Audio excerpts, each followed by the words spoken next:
Frères et sœurs de l'émission La manne du ciel. La manne jaillit toujours abondamment du ciel et nous donne la vie de notre Seigneur Jésus-Christ, le Seigneur de gloire, le Tout-Puissant, celui qui était, qui est et qui vient. C'est lui le roi, l'Éternel des armées. C'est lui je suis. Il est venu jusqu'à nous sur la terre pour nous délivrer, pour nous sortir des affres et des problèmes de l'homme que nous avons rencontrés sur la terre et nous reconduire dans les cieux des cieux. Cette émission est présentée par le serviteur Jules Komla Sossou de l'église missionnaire Philadelphie de Christ à Lomé, au Togo. Nous sommes si heureux de partager ces moments de plaisir, de joie avec toi, mon frère, ma soeur, afin qu'on comprenne la pensée de Dieu. Pourquoi Dieu a créé les cieux et la terre et nous a amenés des cieux sur la terre. Il a une idée. C'est Dieu qui a créé les cieux et la terre. Genèse 1, verset 1. Il ne l'a pas créé en l'air. Dieu a créé les cieux et la terre pour quelque chose de précis, dans un but précis. Et si nous ne savons pas ce but, nous sommes perdus. Nous allons crier, nous allons dire beaucoup de choses. Je suis ceci, je suis cela, il n'y a pas de problème, tu fais tout. Mais ce n'est pas ça la pensée de Dieu. Et donc, nous devons tout faire pour savoir pourquoi il nous a amenés sur cette terre. Et faire ce qu'il veut et qu'on retourne à lui dans les cieux des cieux.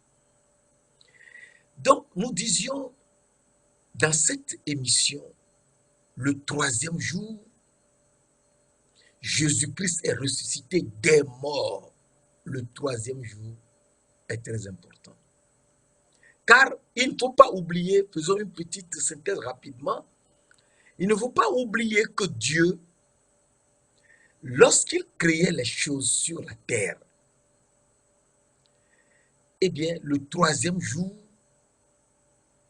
il a fait pousser sur la terre des arbres de vie.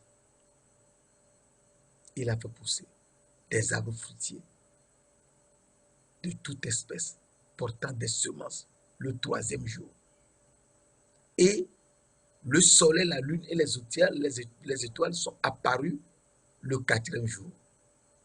Et donc, devant Dieu, un jour est comme 1000 ans. Et 1000 ans sont comme un jour.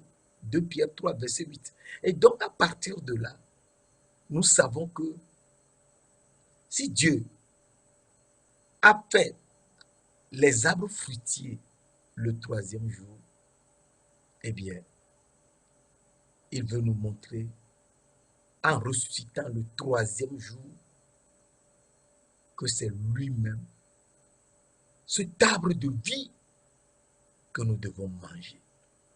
Notre âme doit manger l'arbre de vie.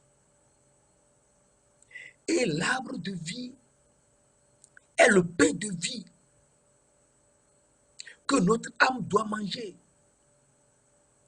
Et ce pain de vie que notre âme doit manger, eh bien, c'est ce que Dieu nous montre, le Seigneur Jésus-Christ nous montre. Dans Matthieu 26, verset 26, en disant, prenez et mangez, ceci est mon corps. Ceci est mon corps. Et donc, Jésus nous donne son corps à manger. Or, Jésus, c'est qui?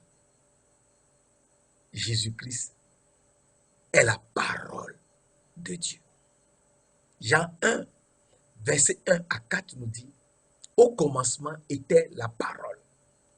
Et la parole était avec Dieu. Et la parole était Dieu. Elle était avec Dieu elle était avec Dieu dès le commencement. Toutes choses ont été faites par elle. Et rien de ce qui a été fait n'a été fait sans elle. Verset 4. À la parole était la vie. Et la vie était la lumière des hommes. En la parole était la vie. Et la vie était la lumière des hommes. Verset 14. Et la parole a été faite chair. Et elle habitait parmi nous, pleine de grâce et de vérité. Et nous avons contemplé sa gloire, une gloire, comme la gloire du Fils unique venu du Père. Une gloire, comme la gloire du Fils unique venu du Père. Et donc, la parole a été faite chair. Et donc, cette parole est ce que notre âme mange. Notre âme ne mange que la parole de Dieu. Il ne faut jamais oublier que notre âme ne mange que la parole de Dieu. C'est un petit rappel à ce niveau que dans Matthieu 4, versets 1 à 4, le Saint-Esprit ayant conduit Jésus-Christ dans le désert pour être tenté par le diable. Et Jésus a fait 40 jours, 40 nuits. Pour nous montrer d'abord que sur cette terre, les 40 jours et 40 nuits, c'est ce que Dieu a fait pleuvoir sur la terre. 40 jours et 40 nuits de déluge au temps de Noé. Noé, sa femme, ses 3 fils et la femme des 3 fils. Ils étaient 8 au total, plus tous les animaux qu'ils ont mis dans la barque. Et 40 jours et 40 nuits, eh bien, nous avons vu que Dieu de gloire a fait faire les 40 jours, 40 nuits à Moïse avant de lui donner les 10 commandements. Tu te souviens de ça? C'est très important. Et Moïse, ayant brisé les 10 commandements, il a refait encore les 40 jours et 40 nuits. Et Dieu, dans sa pure grâce, lui a redonné les 10 commandements. Et Jésus-Christ lui-même est venu sur la terre. Lui-même, qui a fait pleuvoir 40 jours et 40 nuits de plus sur la terre. Et tout a été balayé. Et nous avons eu une nouvelle terre. Eh bien, lui-même a fait 40 jours et 40 nuits. Et le serpent, le diable, s'est approché de lui pour le tenter. Donc, s'il s'est approché de Jésus-Christ pour le tenter, cela veut dire tout simplement, mes frères, mes sœurs, il faut comprendre cela et être sûr de cette parole que le diable ne connaît pas Jésus-Christ. Oh, alléluia. Il ne le connaît pas. Il ne le connaît pas. Car s'il l'eût connu, eh bien, il n'aurait jamais, il se serait jamais approché de lui. Et la parole de Dieu nous dit, dans Psaume 33, verset 6, que Dieu, l'Éternel, a créé les cieux par sa parole.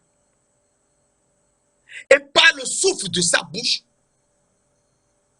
toute l'armée des cieux. Donc, Dieu a parlé sa parole et les cieux sont sortis. Les 3 cieux qui sont au-dessus de nos têtes. Parce qu'il y a 3 cieux au-dessus de nos têtes. Eh bien, les cieux sont apparus par la parole de Dieu. Là, les gens peuvent parler de Big Bang tout ce qu'ils veulent. Ils ne connaissent rien. Ce que Dieu dit, c'est ça qui est la vérité. Big Bang, tout ce qu'on veut. Mais Dieu, il a parlé et les cieux sont sortis. Psaume 33, verset 6. C'est très important. Il a soufflé. Et les chérubins sont sortis en grand nombre. Et c'est très important de savoir cela. Les chérubins sont sortis des milliards. Et Dieu qui a soufflé, il est le Dieu invisible. Dieu est invisible. Ils ne l'ont pas vu. C'est pour cela, dans Matthieu 4, versets 2 à 4, le diable s'étant approché de Jésus après les 40 jours, 40 nuits, lui a dit, si tu es fils de Dieu, ordonne que ces pierres deviennent des pains. D'abord, Dieu ne lui a pas demandé de l'aider à manger. Il ne lui a pas dit qu'il a faim. Mais Dieu a permis cela pour que Satan soit brisé. Cela veut dire quoi? Dieu a dit dans Genèse 3, verset 15, la postérité de la femme te brisera la tête. La postérité de la femme, c'est-à-dire une femme seule, mettra au monde un homme, un enfant, une femme, sans aucun rapport sexuel, mettra au monde un enfant. Et c'est cet enfant qui va briser la tête du serpent. Et Ésaïe a eu la révélation. C'est une question de révélation, mes frères, mes sœurs. Ésaïe a eu la révélation dans Ésaïe 7, verset 14. La Vierge sera enceinte et elle enfantera un fils. On lui donnera le nom d'Emmanuel. Dieu est avec nous. Dieu est avec nous, mes frères. C'est Dieu qui est avec nous. Le Dieu puissant est avec nous. Le Père éternel est avec nous. Et Ésaïe, qui a vu ça, il a également vu que la femme a enfanté. Un enfant nous est né, un fils nous est donné. On lui donnera le nom d'Adbira, conseiller. Mais Dieu puissant, Père éternel, prince de la paix, l'enfant qui est né, c'est le Dieu puissant, le Père éternel, grand paix. Ah, et donc, Ésaïe a vu quelque chose d'extraordinaire. Et cet enfant, qui est grand maintenant à 30 ans, le Saint-Esprit l'a amené au désert. Et Satan, qui ne le connaissait pas, il ne le connaissait pas. Parce qu'il a soufflé, eux, ils sont sortis. C'est approché du si tu es fils de Dieu. Et d'abord, il ne sait pas qui il parle. Parce que Jésus n'est pas fils de Dieu, il est le fils de Dieu. Le fils de Dieu. Jésus n'est pas fils de Dieu.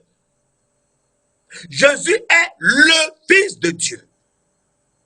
Et, ayant dit cela, eh bien, Jésus lui a dit, l'homme ne vit pas de pain seulement. Matthieu 4, verset 4. L'homme ne vit pas de pain seulement, mais de toute parole qui sort de la bouche de Dieu. Donc l'homme peut vivre de pain. C'est le corps visible là qui vit du pain. Mais il y a l'homme âme invisible qui est dans ce corps. C'est ça qui est important.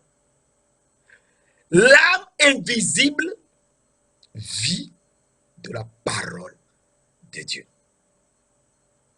Vit de la parole de Jésus-Christ, qui est agneau de Dieu.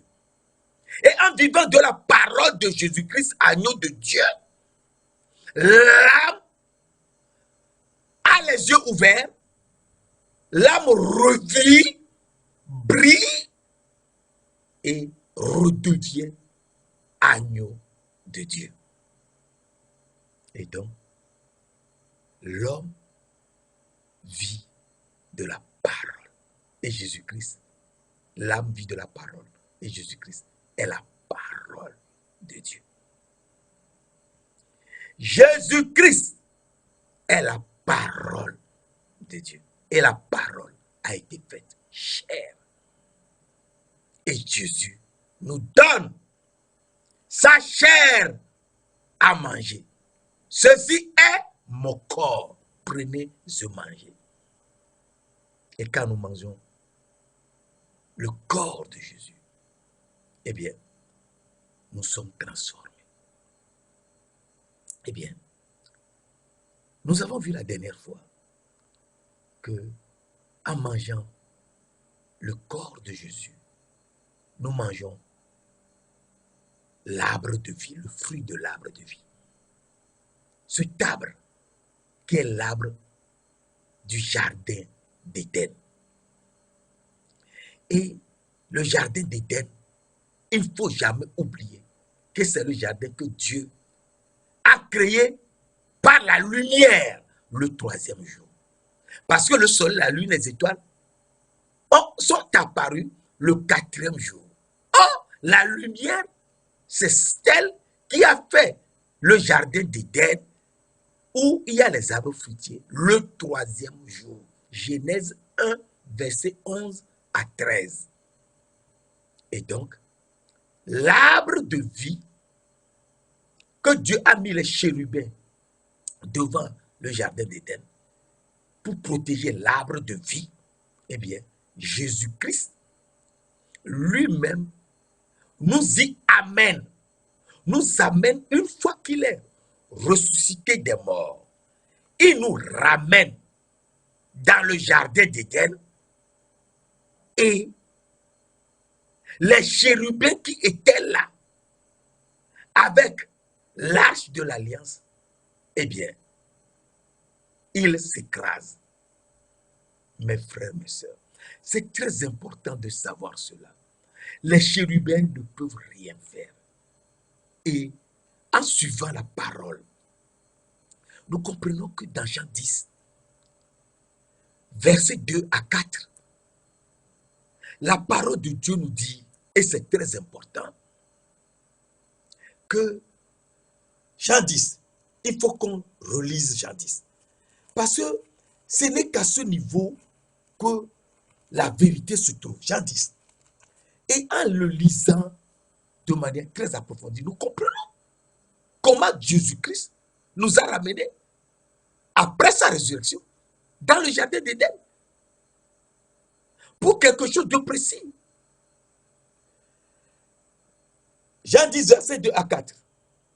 Mais celui qui entre par la porte est le berger des brebis.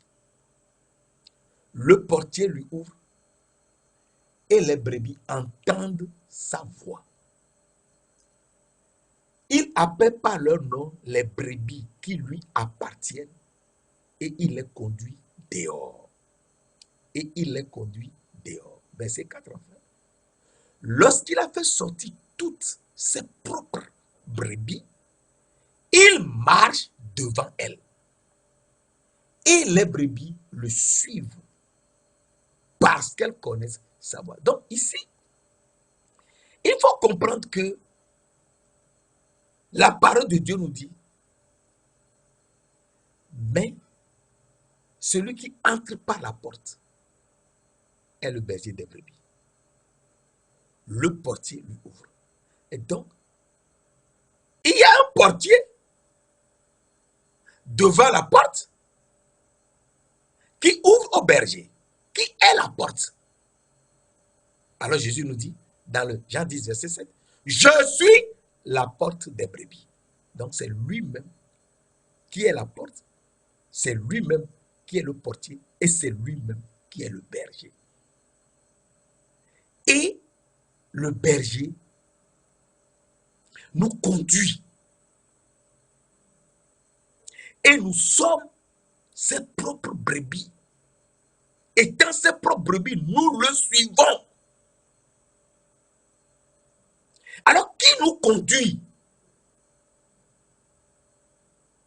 Alors, la parole de Dieu nous dit dans Romains 8, verset 14, car tous ceux qui sont conduits par l'Esprit de Dieu sont fils de Dieu. Donc, c'est l'Esprit de Dieu qui nous conduit et nous sommes fils de Dieu. C'est très important, c'est l'Esprit de Dieu qui nous conduit. Et toute la création attend la révélation des fils de Dieu. Donc, c'est la révélation, c'est une question de révélation. C'est la révélation des fils de Dieu qui permet de savoir ces choses. Mon frère, ma soeur, il faut savoir que c'est une révélation. Car le Seigneur l'Éternel ne fait rien sans avoir donné son secret. sans avoir révélé son secret à ses serviteurs, les prophètes. Tu es serviteur, je suis serviteur. Nous sommes donc prophètes de Dieu. Prophète pour faire quoi? Pour aller annoncer la parole de Dieu. La parole puissante et permanente. La parole vivante et permanente de Dieu. La parole incorruptible. La semence incorruptible de Dieu. Et donc, à partir de là, nous comprenons que nous suivons le berger et il nous conduit. Et ce berger, c'est le Saint-Esprit. Et il nous conduit les brebis qui sont des fils de Dieu. Car tous ceux qui sont conduits par l'Esprit de Dieu sont fils de Dieu. Et ceux qui sont conduits par l'Esprit de Dieu ne sont plus sous la loi. Mais ils vivent dans la foi. Ils croient au Seigneur Jésus-Christ. Ils ont la foi dans le Seigneur Jésus-Christ. Galates 5, je te lis Galates 5. Galates 5, oh alléluia. Galates 5 nous dit, Galates 5 verset 18, et c'est très important mes frères et mes sœurs. Galates 5 verset 18 nous dit, Galates 5 verset 18, car ceux qui sont conduits, Galates 5 verset 18, si vous êtes conduits par l'Esprit, vous n'êtes plus sous la loi. Si vous êtes conduit par l'Esprit de Dieu, vous êtes fils de Dieu et vous n'êtes plus sous la loi. Oui. Ah bon? Eh oui. Parce que Galates toujours nous dit dans Galates 3, verset 26, car vous êtes tous fils de Dieu par la foi en Jésus-Christ. Donc, si tu n'es plus sous la loi, tu es sous la foi. Tu dois avoir la foi en Jésus-Christ. Et être fils de Dieu. Parce que c'est l'Esprit de Dieu qui te conduit. Car tous ceux qui sont conduits par l'Esprit de Dieu sont fils de Dieu. Et Galates 3, ça c'est Romains 8, verset 14. Et Galates 3, verset 26 nous dit, car vous êtes tous fils de Dieu par la foi en Jésus-Christ. Vous êtes tous fils de Dieu par la foi en Jésus. Et donc si l'Esprit de Dieu te conduit et que tu es fils de Dieu, eh bien, tu as la foi en Jésus-Christ. Et si tu as la foi en Jésus-Christ, eh bien, tu es conduit par l'Esprit de Dieu et tu n'es plus sous la loi. Car Jésus-Christ est venu accomplir la loi pour toi, pour moi. C'est ce que Galates 3, Galates 5, verset 14 nous dit. Galates 5, verset 14. C'est très important de savoir ces notions, mon frère, ma soeur. C'est très important. Galates 5, verset 14 nous dit, car toute la loi est accomplie dans une seule parole. Je te répète, Galates 5, verset 14. Car toute la loi, mon frère, ma soeur, toute la loi est accomplie dans une seule parole. Dans celle-ci, tu aimeras ton prochain comme toi-même. Tu aimeras ton prochain comme toi-même. Et donc, si l'Esprit de Dieu nous conduit, par un chemin que nous ne connaissions pas, par une porte que nous n'avons jamais vue, qui est lui-même, Jésus-Christ lui-même, qui est lui-même le Saint-Esprit, l'Esprit de Dieu, il s'ouvre lui-même, il marche devant nous, et il est devant nous, et nous le suivons. Le plus extraordinaire dans tout ça, c'est que il marche devant nous, nous le suivons. Il met sa main droite sur notre tête. Alors là, c'est très important. Il met sa main droite sur notre tête. Que personne ne peut nous ravir de sa main. Il met sa main droite sur nous. Je te montre cela dans Somme. Oh, Somme, c'est très important. Somme 139. Somme 139. C'est très important de savoir. Somme 139. Verset 5. Tu m'entoures par derrière et par devant. Tu mets ta main sur moi. Somme 139, verset 5. Tu m'entoures par derrière et par devant. Tu mets ta main sur moi, sur ma tête. Et il met sa main droite sur ta tête. Et ce qu'il te fait, c'est qu'il faut aller prêcher la parole. Ah bon? S'il met sa main droite sur toi, il met sa main gauche sur ta bouche. Mes frères, mes soeurs, je te montre un verset très important pour que nous tous nous soyons réveillés. Jérémie 1, verset 8-9. Ne les crains point. Jérémie 1, verset 8-9. On peut lire à partir du verset 4. Jérémie 1, verset 4 à 9. Avant que je t'eusse formé dans le sein de ta mère, je te connaissais. C'est très important. Avant que je t'eusse formé dans le sein de ta mère, je te connaissais. C'est pas possible. Mais c'est Dieu qui parle. C'est l'Éternel Dieu qui parle. Avant qu'il t'eusse formé dans le sein de ta mère, qu'il m'eusse formé dans le sein de ma mère, il me connaissait, il te connaissait. Ce n'est pas fini. Et avant que tu fusses sorti de son sein, je t'avais établi. Je t'avais consacré. Je t'avais consacré. Je t'avais établi prophète des nations. Oui, tu es prophète, mon frère, ma soeur. Avant que, ce n'est pas d'aujourd'hui, tu es prophète et donc serviteur. Je t'avais consacré. Je t'avais établi prophète des nations. Jérémie répondit à Seigneur éternel, voici, je ne sais point parler, car je suis un enfant. Hey! Et l'Éternel me dit, ne dis pas je suis un enfant, car tu iras vers tous ceux auprès de qui je t'enverrai, et tu diras tout ce que je t'ordonnerai.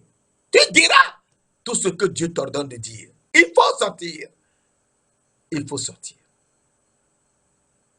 Et Dieu fait l'œuvre pour laquelle il t'a fait venir sur la terre.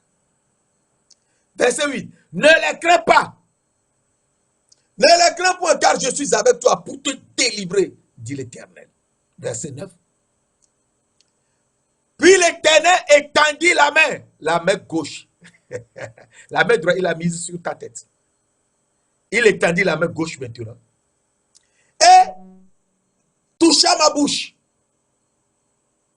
Et l'Éternel me dit, voici, je mets mes paroles dans ta bouche. Je mets mes paroles dans ta bouche. Ah, il met sa parole dans ta bouche. Pourquoi faire? Eh bien, il nous le montre. Dans Ésaïe 59, verset 21, Ésaïe 59, verset 21, et c'est très important. Ésaïe 59, verset 21, voici mon alliance avec eux, dit l'Éternel. Mon esprit qui repose sur toi et mes paroles que j'ai mises dans ta bouche ne se retireront point de ta bouche, ni de la bouche de tes enfants, ni de la bouche des enfants de tes enfants. Oh, alléluia. Donc, il t'a fait prophète. Tes enfants, les enfants de tes enfants, toute la suite, ils sont tous des prophètes. Et si tu ne le vois pas aujourd'hui, c'est derrière toi, ça sera des prophètes. Ils parleront de Dieu. C'est sûr, c'est certain. Et la parole de Dieu nous dit dans Ésaïe 51, Ésaïe 51, je te montre ça rapidement en avant. Ésaïe 51, verset 16. Ésaïe 51, verset 16. Je mets mes paroles dans ta bouche. C'est ça. Dieu met sa parole dans notre bouche. Pour qu'on aille publier sa parole partout. Je mets mes paroles dans ta bouche. Et je te couvre de l'ombre de ma main. Je te couvre de l'ombre de ma main. Aucun virus ne peut t'atteindre. Coronavirus ne peut pas t'atteindre. Covid-19 ou Covid-130, 140 millions ne peuvent jamais t'atteindre. Mon frère, ma soeur, c'est très important de savoir cela. C'est très important. Dieu met sa parole dans ta bouche. Et il te couvre de l'ombre de sa main. Rien ne peut t'atteindre. Aucune maladie, aucune peste. C'est très important. La peste ne peut jamais t'atteindre. Donc, nous voyons que en faisant cela, il nous délivre de tout. Eh bien, il nous conduit dans la vie éternelle et il nous délivre. De tout problème. Alors, nous revenons dans Jean 10, verset 28-29. Je leur donne la vie éternelle. 28, verset 27 à 28. Mes brebis entendent ma voix. Je les connais et elles me suivent. On suit le Seigneur Jésus-Christ. On le suit. C'est lui qui nous conduit. C'est lui qui marche devant nous. Il met sa main sur nous. Et nous le suivons. Et il met sa main gauche sur notre bouche et met sa parole en nous. Et nous publions sa parole partout. Et il nous couvre de l'ombre de sa main. En nous couvrant de l'ombre de sa main, aucun virus ne peut nous atteindre. Aucune maladie, aucune peste. Somme 91, verset 1 à 7. Somme 91, verset 1 à 7. Il faut lire. 1000 tomberont à ta droite, 10 000 à ton côté, 10 000 tomberont devant toi, et 10 000 à tes côtés. Tu le verras et cela ne t'atteindra jamais. C'est ça, la parole de l'Éternel, mon Dieu. Oh, alléluia. Verset 20, Jean 10, verset 28. Je leur donne la vie éternelle. Le Seigneur Dieu de gloire, Jésus-Christ, nous donne la vie éternelle. Et personne, elles ne périront jamais, et personne ne peut les ravir de ma main. Personne ne peut nous ravir de sa main. Aucune maladie ne peut nous ravir de la main de Jésus-Christ. Aucun démon ne peut te ravir de la main de Jésus-Christ. Dans sa main, il met sa main droite sur toi. Qui peut t'enlever de sa main? Personne. Et il te conduit dans la vie éternelle. Et donc, il est ressuscité le 3e jour. Et il nous reconduit dans le jardin d'Éden. Et les chérubins baissent la tête. Les chérubins baissent la tête. Parce qu'il nous a donné son corps. C'est-à-dire sa parole. Et notre âme revit de la parole de Dieu. Notre âme ne mange que la parole de Dieu. Et notre âme ayant la parole de Dieu, eh bien, elle brille de nouveau. Et elle brille de telle manière que, arrivé devant le jardin d'Éden, les chérubins baissent la tête. Le Seigneur lui-même nous ouvre le jardin, puisqu'il est la porte. Il est le portier. Il nous ouvre le jardin. Les chérubins baissent la tête.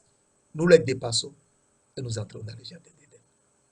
Alors, tu seras surpris, oui, parce que tu as mangé le pain de vie. Tu as mangé le pain de vie qui est le fruit de l'arbre de vie. Que notre âme mange. Je te montre un verset et tu seras très content.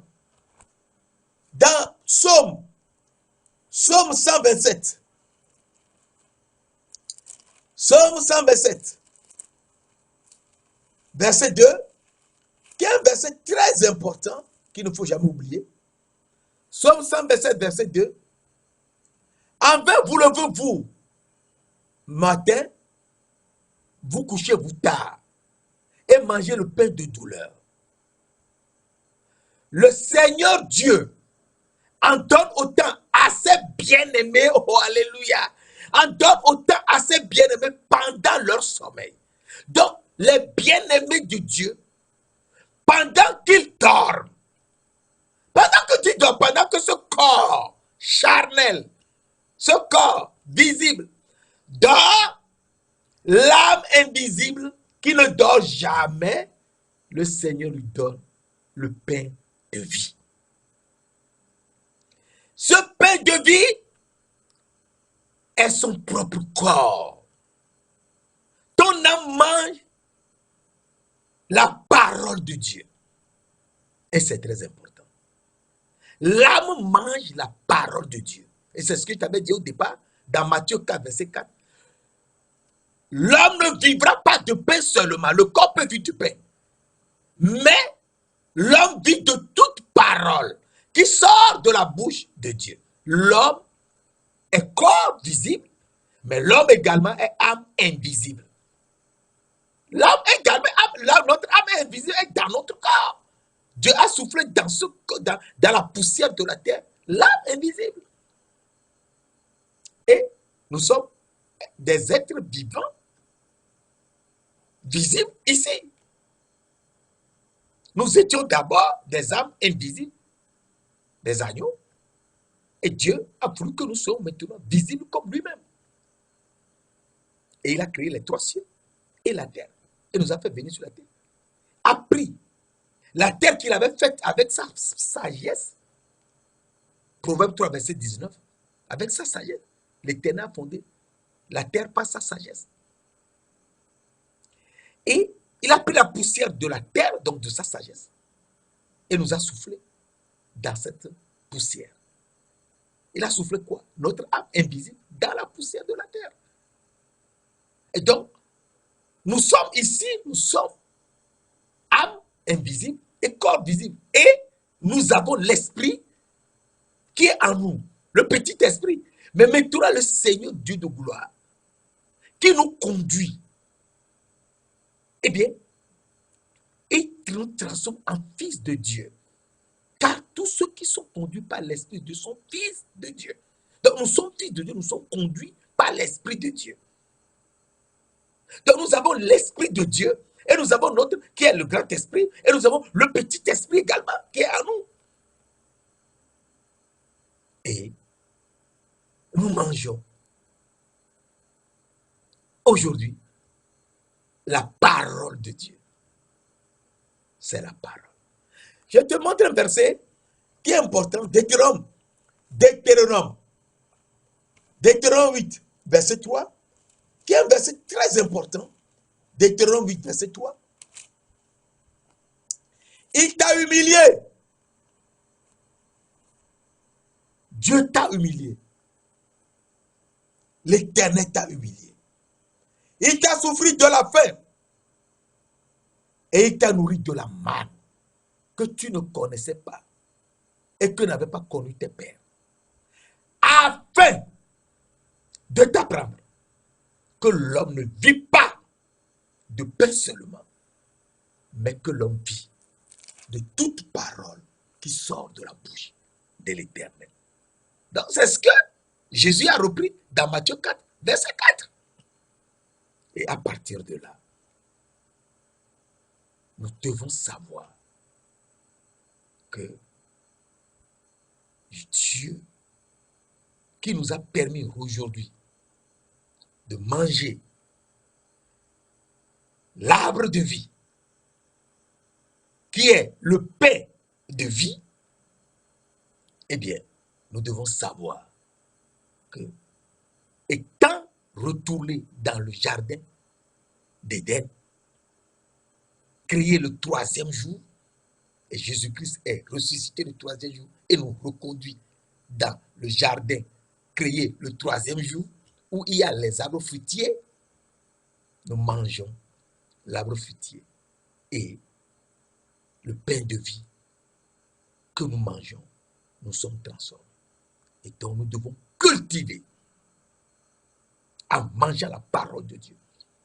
Nous devons cultiver le jardin. Et deuxième niveau, le garder. Alors, c'est très important, cette notion de cultiver le jardin de Dieu. Parce que Dieu dans sa pure grâce, nous a fait venir sur la terre et nous a révélé des corps vivants, visibles. Et nous étions au départ des fils de l'homme. Nous avons aujourd'hui que nous avons perdu au départ notre habit que nous portions dans l'âme.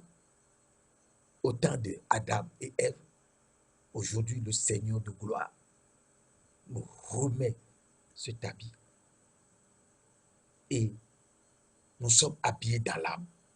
Nous prions, les chérubins baissent la tête. Nous entrons dans le jardin, conduits par l'Esprit de Dieu. Et dans ce jardin, créé le troisième jour, Jésus-Christ ressuscité le troisième jour nous amène dans le jardin d'Éden. Et donc, nous devons apprendre les deux choses. C'est très important. Nous devons apprendre deux choses très importantes. D'abord, cultiver le jardin. Et deuxièmement, garder le jardin. Tout en sachant que nous ne devons jamais manger l'arbre de la connaissance du bien et du mal. D'ailleurs, l'arbre de la connaissance du bien et du mal est détruit. Il n'y aura plus l'arbre de la connaissance du bien et du mal dans le jardin d'Éden. Parce que Jésus-Christ est venu sur la terre, il a détruit le figuier que Adam et Ève ont mangé. Je ne veux pas développer cette partie, on aura l'occasion de redévelopper le figuier plus tard. Et Jésus nous montre un point très important que nous devons savoir et qu'il a mis dans Job. Je te montre cela dans Job. Dans Job 28, verset 28, Dieu a mis quelque chose de très important dans Job 28, verset 28. Et dans Job 28, verset 28, il faut qu'on soit éveillé. Il dit, puis Dieu dit à l'homme, voici, la crainte du Seigneur, c'est la sagesse.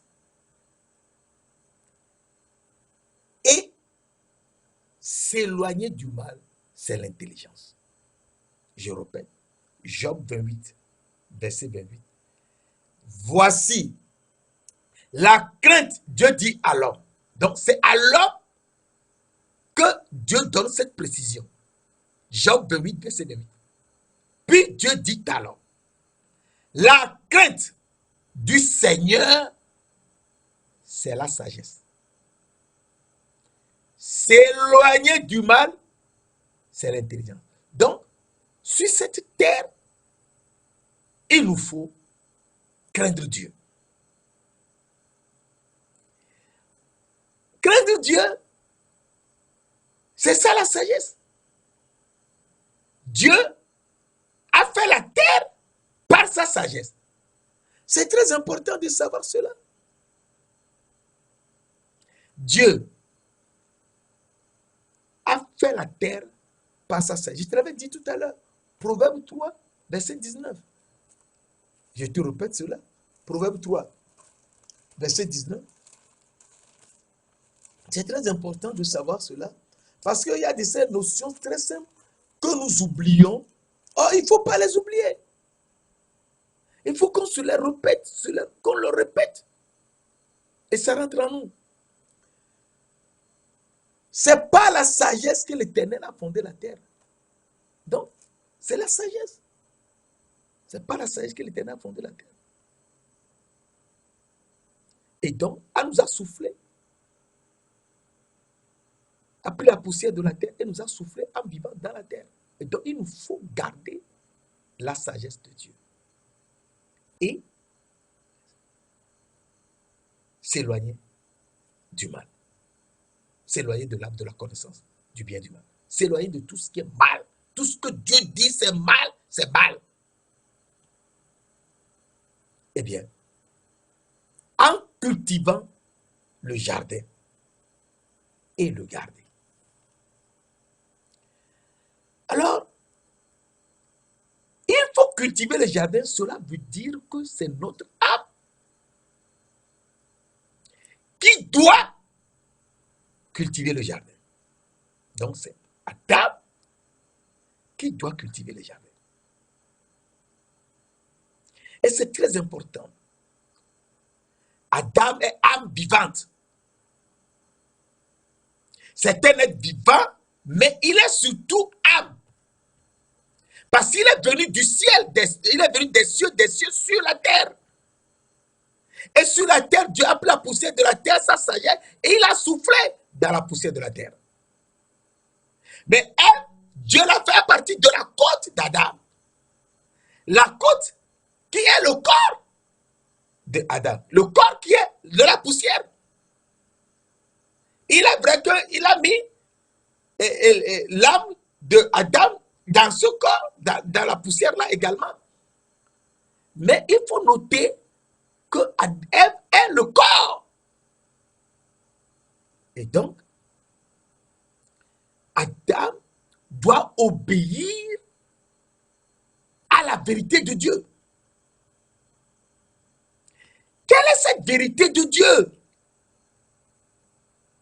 que l'âme doit suivre et obéir à cette vérité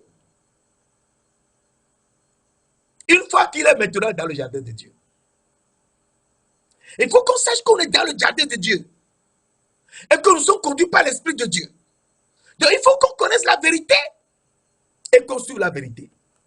Alors, la parole de Dieu nous dit dans 1 Pierre 1, c'est dans 1 Pierre 1 que ça se trouve. 1 Pierre 1, verset 22. 1 Pierre 1, nous voulons parler de l'âme. Parce que c'est l'âme qui doit obéir à la vérité de Dieu, qui est de cultiver le jardin. Ne pas s'occuper de l'or, de bdellium, de l'onyx, non. C'est Dieu qui a fait tout ça. Et il y en a de meilleurs dans les cieux des cieux. Là d'où l'âme est venue sur la terre pour avoir le corps et être visible. Eh bien, nous lisons dans 1 Pierre 1, verset 22. Ayant purifié vos âmes. Donc c'est l'âme. Ayant purifié vos âmes en obéissant à la vérité. Donc il faut obéir à la vérité. C'est très important, on peut tout dire. Si on n'obéit pas à la vérité, on est perdu. Il faut qu'on obéisse à la vérité. Mes frères, mes sœurs, il faut qu'on obéisse à la vérité. On ne peut rien faire. Qu'il faut cultiver le jardin, c'est l'âme qui doit cultiver le jardin. Et donc obéir à la vérité. Il faut qu'on connaisse cette vérité. Ayant purifié vos âmes en obéissant à la vérité. Ayez un amour fraternel sincère. Aimez-vous les uns les autres de tout votre cœur. Et donc, la vérité à laquelle notre âme doit obéir, c'est d'aimer les autres comme nous-mêmes. Et en aimant les autres comme nous-mêmes, eh bien, nous faisons ce que le Seigneur Dieu nous demande. Et c'est ce que je te lisais au départ dans Galates 5, verset 14. Que toute la loi est accomplie dans une seule parole. Dans celle-ci, aimez-vous les uns les autres. Donc, il faut qu'on ait l'amour de l'autre. C'est ça, c'est un aspect très important. Nous aimons nous quereller, c'est bien tout ça, mais ce n'est pas le but pour lequel nous sommes venus sur la terre. Sur la terre, nous âmes vivantes dans ce corps visible, nous âmes vivantes, invisibles dans ce corps visible, nous devons cultiver le jardin, c'est-à-dire aimer nos prochains comme nous-mêmes. Et c'est très important car Jésus est venu sur la terre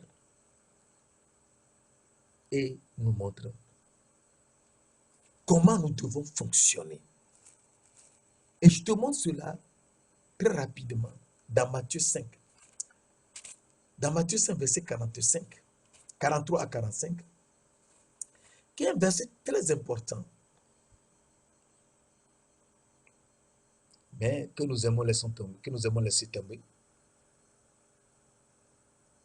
Oh, il ne faut jamais laisser tomber les versets que Dieu nous donne.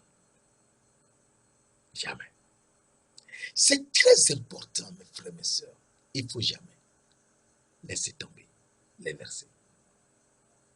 Parce que si nous les laissons tomber, eh bien, nous périssons. Dans Matthieu 5, verset 43 à 45, la parole de Dieu nous dit, vous avez appris, c'est Jésus qui parlait, vous avez appris qu'il a été dit, tu aimeras ton prochain et tu haïras ton ennemi. Mais moi, Jésus-Christ, je vous dis, donc il faut qu'on entende, qu'on suive ce que le Seigneur Jésus-Christ nous dit. Mais moi, Jésus-Christ, je vous dis, aimez vos ennemis. Tu aimeras ton prochain et tu aimeras ton ennemi. Mais moi, Jésus-Christ, je vous dis, aimez vos ennemis. Donc, il faut connaître nos ennemis, ce sont nos prochains. D'ailleurs, il faut noter que sur cette terre où nous sommes aujourd'hui, nous venons tous de Noé. Ça, beaucoup de gens ne le savent plus. Après les 40 jours et 40 nuits de pluie, de déluge, toute la terre a été engloutie. Il n'y avait que Noé, sa femme, ses 3 fils et leurs filles et leurs femmes. Ça fait 8 personnes, plus les animaux qui étaient dans la barque, qui sont sauvés. Donc si nous sommes des milliards aujourd'hui sur la terre, nous venons tous de Noé. C'est notre grand-père à nous tous. C'est bizarre que nous nous comportons comme si nous sommes des étrangers, des gens bizarres. Celui-ci est américain, chinois, togolais, africain, tout ça. C'est pas vrai, nous sommes tous de Noé. Et donc, nous devons aimer nos frères comme nous-mêmes. C'est ça, la première chose. Mais moi, Jésus, je vous dis, aimez vos ennemis. Bénissez ceux qui vous maudissent. Faites du bien à ceux qui vous haïssent. Et priez pour ceux qui vous maltraitent. Et priez également pour ceux qui vous persécutent. Afin d'être fils de votre Père qui est dans les cieux, qui fait lever son soleil sur les bons et les méchants, et fait pleuvoir sur les justes et les injustes. Et donc, Jésus nous montre qu'il faut qu'on apprenne à aimer les autres comme nous-mêmes. Et deux, à leur pardon. Et c'est très important parce que si nous ne savons pas cela, nous sommes perdus. Parce qu'on peut tout faire, mais on ne peut jamais comprendre la parole de Dieu. On ne peut que se vanter, c'est bien, mais on ne peut pas avancer. Parce que dans Matthieu 19, verset 19, que nous relisons juste pour évoluer, la parole de Dieu nous dit, honore ton père et ta mère. Et tu aimeras ton prochain comme toi-même. C'est simple. Aimer ton prochain comme toi-même. Ce faisant, tu honores ton père et ta mère. Et c'est ça ce que Dieu a donné à notre âme.